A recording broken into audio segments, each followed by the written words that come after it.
Hello students, very good morning to all of you. Today is 20th April 2020. ये lecture plus 2 medical non-medical the chemistry the. Today's topic is integrated rate equation for first order reaction and half-life period. ਪਿਛਲੇ lecture ਦੇ ਵਿੱਚ ਆਪਾਂ ਕੀਤਾ ਸੀਗਾ ਕਿ ਜਿਹੜੀ zero order reaction ਹੈ ਉਹਦੀ integrated rate ਕਿਵੇਂ ਆਪਾਂ ਲਿਖ ਸਕਦੇ ਹਾਂ. ਫਸਟ ਆਰਡਰ ਦਾ ਤੁਹਾਨੂੰ ਥੋੜਾ ਜਿਹਾ ਮੈਂ ਹਿੰਟ ਦਿੱਤਾ ਸੀਗਾ ਤੇ ਅੱਜ ਮੈਂ ਉਹਨੂੰ ਅੱਗੇ ਕੰਟੀਨਿਊ ਕਰਵਾ ਰਿਹਾ ਕਿਵੇਂ ਤੁਸੀਂ ਉਹਨੂੰ ਸੋਲਵ ਕਰ ਸਕਦੇ ਹੋ.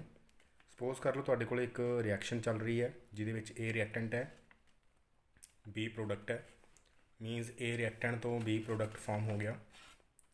ਅਗਰ ਆਪਾਂ ਇਹਦੀ ਰੇਟ ਲਿਖਣੀ ਹੋਵੇ, ਰੇਟ ਕਿਵੇਂ ਲਿਖ ਸਕਦੇ ਹਾਂ? Rate is equal to minus dA/dt ਔਰ ਹੋਰ ਕਿਵੇਂ ਲਿਖ ਸਕਦੇ ਹਾਂ? Is equal to K A raise to power 1 ਕਿਉਂਕਿ ਫਸਟ ਆਰਡਰ ਰਿਐਕਸ਼ਨ ਹੈ ਸੋ ਇਹਦੀ ਪਾਵਰ ਕੀ ਆ ਗਈ ਇੱਥੇ 1 ਆ ਗਈ. ਸਪੋਜ਼ ਕਰ ਲਓ ਰਿਐਕਸ਼ਨ ਦੇ ਵਿੱਚ ਇੱਕ ਹੀ ਰਿਐਕਟੈਂਟ ਹੈ ਤਾਂ ਇੱਥੇ ਸਿਰਫ ਇੱਕ ਹੀ ਰਿਐਕਟੈਂਟ ਲੱਗਿਆ A ਦੀ ਪਾਵਰ ਕੀ ਆ ਗਈ 1. ਓਕੇ, ਨਾਓ ਨੈਕਸਟ ਔਰ ਇਹਨੂੰ ਆਪਾਂ ਐਵੇਂ ਵੀ ਲਿਖ ਸਕਦੇ ਹਾਂ minus dA/dt is equal to KA. Now ਅੱਗੇ ਜਿਹੜੀਆਂ A ਵਾਲੀਆਂ ਟਰਮਸ ਨੇ ਉਹ ਇੱਕ ਸਾਈਡ 'ਤੇ ਲੈ ਗਏ, dt ਵਾਲੀਆਂ ਟਰਮਸ ਇੱਕ ਸਾਈਡ 'ਤੇ ਰੱਖ ਲਈਆਂ. ਕਿਉਂ ਕੀਤਾ ਐਵੇਂ? ਕਿਉਂਕਿ ਆਪਾਂ ਵੇਰੀਏਬਲਸ ਨੂੰ ਅਲੱਗ-ਅਲੱਗ ਕਰਨਾ. ਪਹਿਲਾਂ ਇੱਕ ਸਾਈਡ 'ਤੇ A ਵਾਲੇ ਵੇਰੀਏਬਲਸ ਹੋ ਗਏ, ਇੱਕ ਸਾਈਡ 'ਤੇ D ਵਾਲੇ ਵੇਰੀਏਬਲਸ ਹੋ ਗਏ. ਠੀਕ ਹੈ ਜੀ. ਇਸ ਤੋਂ ਬਾਅਦ ਆਪਾਂ ਇਹਦੀ ਇੰਟੈਗਰੇਸ਼ਨ ਕਰਨੀ ਹੈ. ਹੁਣ ਇੰਟੈਗਰੇਸ਼ਨ ਦੇ ਲਈ ਕੀ ਕੀਤਾ ਜਾਂਦਾ ਹੈ? ਵੇਰੀਏਬਲਸ ਅਲੱਗ-ਅਲੱਗ ਹੋਣੇ ਚਾਹੀਦੇ ਨੇ ਅਲੱਗ-ਅਲੱਗ ਸਾਈਡਾਂ 'ਤੇ. ਤਾਂ ਆਪਾਂ ਕੀ ਕੀਤਾ, ਇਹਦੀ ਇੰਟੈਗਰੇਸ਼ਨ ਕਰਤੀ. ਇੰਟੈਗਰੇਸ਼ਨ ਤੋਂ ਬਾਅਦ ਆਪਾਂ ਲਿਮਿਟਸ ਵੀ ਪੁੱਟ ਕਰਨੀਆਂ ਹੁੰਦੀਆਂ ਨੇ ਤਾਂ ਆਪਾਂ ਲਿਮਿਟਸ ਇੱਥੇ ਲਿਖ ਲਈਆਂ A0, ਇੱਥੇ A ਲਿਖ ਲਈ, ਜਾਣੀ ਕਿ ਇਨੀਸ਼ੀਅਲ ਕੰਸਨਟਰੇਸ਼ਨ A ਦੀ A0 ਹੈ, ਫਾਈਨਲ ਹੈਗੀ ਹੈ A. ਇਨੀਸ਼ੀਅਲ ਟਾਈਮ ਹੈਗਾ 0, ਫਾਈਨਲ ਟਾਈਮ ਹੈਗਾ T. ਨਾਓ ਨੋਟ ਕਰਨ ਵਾਲੀ ਗੱਲ ਇੱਥੇ ਕਿ ਅਗਰ 1/x/dx ਦਾ ਇੰਟੈਗਰੇਸ਼ਨ ਲੈਣਾ ਹੋਵੇ ਤਾਂ log of x ਆ ਜਾਂਦਾ ਹੈ. ਜਿਹੜਾ ਇਹ log ਹੈ ਇਹ ਨੈਚੁਰਲ log ਹੈ. ਅਗਰ ਆਪਾਂ ਨੈਚੁਰਲ log ਨੂੰ log to the base 10 ਦੇ ਵਿੱਚ ਕਨਵਰਟ ਕਰਕੇ ਲਿਖਣਾ ਹੋਵੇ, ਜਿਹੜਾ ਕਿ ਆਪਣੀ ਬੁੱਕ ਦੇ ਪਿੱਛੇ log ਟੇਬਲ ਦਿੱਤਾ ਹੁੰਦਾ ਹੈ, ਉਹ log to the base 10 ਦੀਆਂ ਵੈਲਿਊਜ਼ ਹੁੰਦੀਆਂ ਨੇ. ਮੀਨਸ ਆਪਾਂ ਇਹਨੂੰ ਸੋਲਵ ਕਰ ਸਕਦੇ ਹਾਂ ਈਜ਼ੀਲੀ. ਆਪਾਂ ਕੀ ਕਰਾਂਗੇ, ਨੈਚੁਰਲ log ਨੂੰ log to the base 10 ਦੇ ਵਿੱਚ ਕਨਵਰਟ ਕਰ ਲਾਂਗੇ, ਸਿੰਪਲ log ਦੇ ਵਿੱਚ ਕਨਵਰਟ ਕਰ ਲਾਂਗੇ. ਕਲੀਅਰ? ਕਿਵੇਂ ਕਰਾਂਗੇ? 2.303 log of x. ਠੀਕ ਹੈ ਜੀ, ਜਾਣੀ ਕਿ natural log of x the value ਕੀ ਆ ਗਈ 2.303 log of x. ਇਹ log ਨੂੰ ਆਪਾਂ ਸੋਲਵ ਕਰ ਸਕਦੇ ਹਾਂ. ਠੀਕ ਹੈ ਜੀ, ਤਾਂ 1/x into dx ਇਹਦਾ ਇੰਟੈਗਰੇਸ਼ਨ ਕੀ ਆ ਗਿਆ ਨੈਚੁਰਲ log of x. ਨਾ ਅਗਰ ਆਪਾਂ ਲਿਮਿਟਸ ਪੁੱਟ ਕਰ ਲਈਏ ਫਿਰ ਕੀ ਆ ਗਿਆ ਅਪਰ ਲਿਮਿਟ ਮਾਈਨਸ ਲੋਅਰ ਲਿਮਿਟ, ਉਵੇਂ ਸੇਮ. ਫਿਰ ਕੀ ਆ ਗਿਆ ਇਹਦੇ ਵਿੱਚੋਂ 2.303 ਕਾਮਨ ਕਰ ਲਿਆ ਕਿਉਂਕਿ ਇੱਥੇ ਵੀ 2.303 ਆਊਗਾ, ਇੱਥੇ ਵੀ 2.303 ਆਊਗਾ, ਸੋ ਦੋਨਾਂ ਦੇ ਵਿੱਚੋਂ 2.303 ਕਾਮਨ ਆ ਗਿਆ. ਇਟ ਮੀਨਸ ਇੱਥੇ ਆ ਗਿਆ log of x minus log of x note.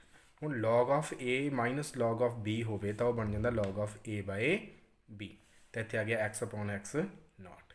ਨਾ ਇਹ ਕੀ ਪੁਆਇੰਟ ਸੀਗਾ, ਨੋਟ ਕਰਨ ਵਾਲਾ ਪੁਆਇੰਟ ਸੀ. ਤਾਂ ਆਪਾਂ ਇਹਨੂੰ ਇਸ ਐਕਸਪ੍ਰੈਸ਼ਨ 'ਤੇ ਅਪਲਾਈ ਕਰਕੇ ਦੇਖਦੇ ਹਾਂ. ਦੇਖੋ 1/x/dx ਜਾਂ ਕਹਿ ਲਓ 1/a/da, ਇਹਦਾ ਇੰਟੈਗਰੇਸ਼ਨ ਕੀ ਆ ਗਿਆ natural log of a, minus sign ਉਵੇਂ ਦਾ ਉਵੇਂ ਰਹਿ ਗਿਆ, ਲਿਮਿਟਸ ਆ ਗਈਆਂ A0 to a. ਇੱਧਰ dt ਆ ਇਕੱਲਾ, dt ਦਾ ਜਿਹੜਾ ਇੰਟੈਗਰੇਸ਼ਨ ਉਹ ਇਕੱਲਾ t ਆ ਗਿਆ, ਲਿਮਿਟਸ ਹੈਗੀਆਂ ਨੇ 0 to t. ਨਾਓ ਇਹਦੇ ਵਿੱਚ ਆਪਾਂ ਪਹਿਲਾਂ ਅਪਰ ਲਿਮਿਟ ਪੁੱਟ ਕਰਦੇ ਹਾਂ. ਇੱਥੇ ਆ ਗਿਆ ਪਹਿਲਾਂ a, ਫਿਰ ਮਾਈਨਸ, ਫਿਰ ਲੋਅਰ ਲਿਮਿਟ ਪੁੱਟ ਕਰਾਂਗੇ, A0 ਆ ਗਿਆ. ਇੱਥੇ ਲੱਗ ਜਾਣਾ ਨੈਚੁਰਲ log ਮਾਈਨਸ ਲੱਗ ਗਿਆ. ਇੱਥੇ ਹੈਗਾ k, upper limit minus lower limit, k t minus 0 ਆ ਗਿਆ. ਨਾ ਅੱਗੇ ਇਸ ਤੋਂ ਬਾਅਦ ਕੀ ਕੀਤਾ ਆਪਾਂ ਨੇ, ਇਹ ਵਾਲੇ log ਨੂੰ log to the base 10 ਦੇ ਵਿੱਚ ਕਨਵਰਟ ਕਰ ਲਿਆ. ਠੀਕ ਹੈ ਜੀ, log ਲੈਣਾ ਮੈਂ ਤੁਹਾਨੂੰ ਸਿਖਾਊਂਗਾ, ਕੋਈ ਵੱਡੀ ਗੱਲ ਨਹੀਂ ਆ, ਬਟ ਫਿਲਹਾਲ ਦੇ ਲਈ ਐਕਸਪ੍ਰੈਸ਼ਨ ਸੋਲਵ ਕਰਨੀ ਸਿੱਖੋ. ਕਿਵੇਂ ਸਿੱਖਣੀ ਆਪਾਂ? log of a ਆ ਗਿਆ, ਇਹ log of a ਨੋਟ ਆ ਗਿਆ. ਇਹਨਾਂ ਦੋਨਾਂ ਦੇ ਵਿੱਚੋਂ 2.303 ਕੀ ਆ ਗਿਆ ਕਾਮਨ, KT ਇੱਧਰ. ਹੁਣ ਮਾਈਨਸ ਸਾਈਨ ਨੂੰ ਵਿੱਚ ਐਡਜਸਟ ਕਰ ਦਿਓ. ਠੀਕ ਹੈ, ਇਸ ਵਾਰ 2.303 ਨੂੰ ਇਹਦੇ ਨੀਚੇ ਲਿਖ ਦਿਓ ਤਾਂ ਆਪਣੇ ਕੋਲ ਲਾਸਟ ਇਹ ਐਕਸਪ੍ਰੈਸ਼ਨ ਬਣ ਗਈ log of a0 minus log of a is equal to KT/2.303.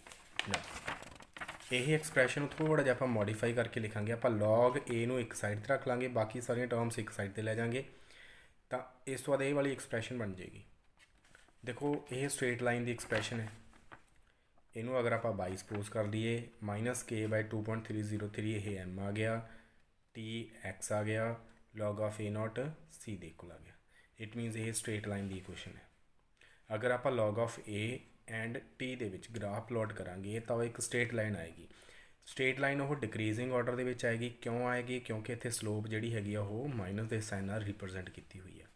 ਯਾਦ ਰੱਖਣਾ ਹੈ, ਅਗਰ ਸਲੋਪ ਮਾਈਨਸ ਹੋਵੇ ਤਾਂ ਡਿਕਰੀਜ਼ਿੰਗ ਆਰਡਰ ਦੇ ਵਿੱਚ ਗ੍ਰਾਫ ਆਏਗਾ, ਡਿਕਰੀਜ਼ਿੰਗ ਆਰਡਰ ਦੇ ਵਿੱਚ ਲਾਈਨ ਆਏਗੀ। ਇਸ ਤਰ੍ਹਾਂ ਲਾਈਨ ਆ ਜਾਏਗੀ।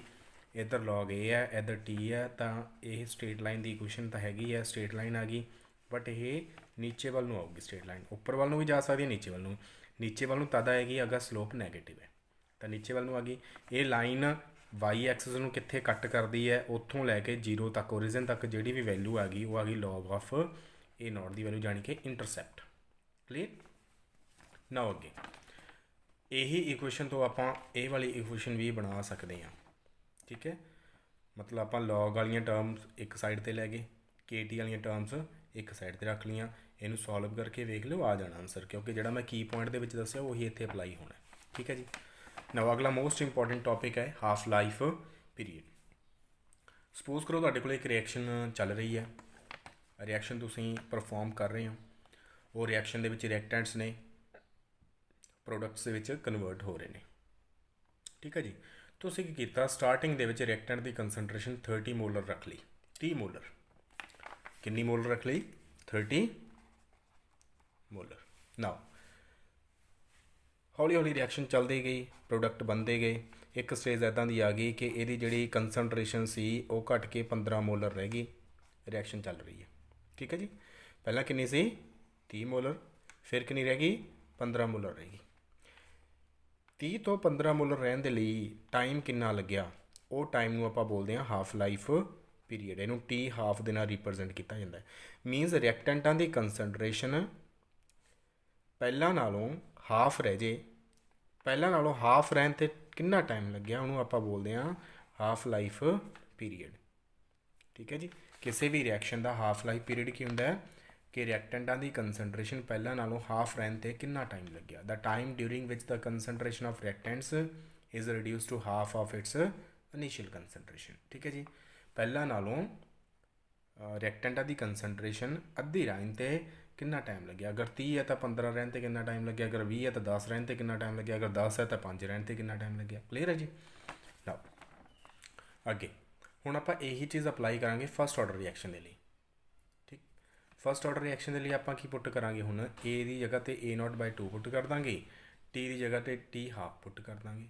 ਆਹੀ ਐਕਸਪ੍ਰੈਸ਼ਨ ਦੇ ਵਿੱਚ ਆਪਾਂ A ਦੀ ਥਾਂ 'ਤੇ A0/2 ਪੁੱਟ ਕਰ ਦਿੰਦੇ ਹਾਂ, ਅਤੇ ਇਹ ਆ ਗਿਆ A0/2, ਇੱਥੇ ਆ ਗਿਆ T ਹਾਫ। ਨਾਓ A0 ਨਾਲ A0 ਕੱਟ ਗਿਆ, 2 ਆ ਗਿਆ ਉੱਪਰ, ਅਤੇ ਆ ਗਿਆ 2.303 log of 2 K T half.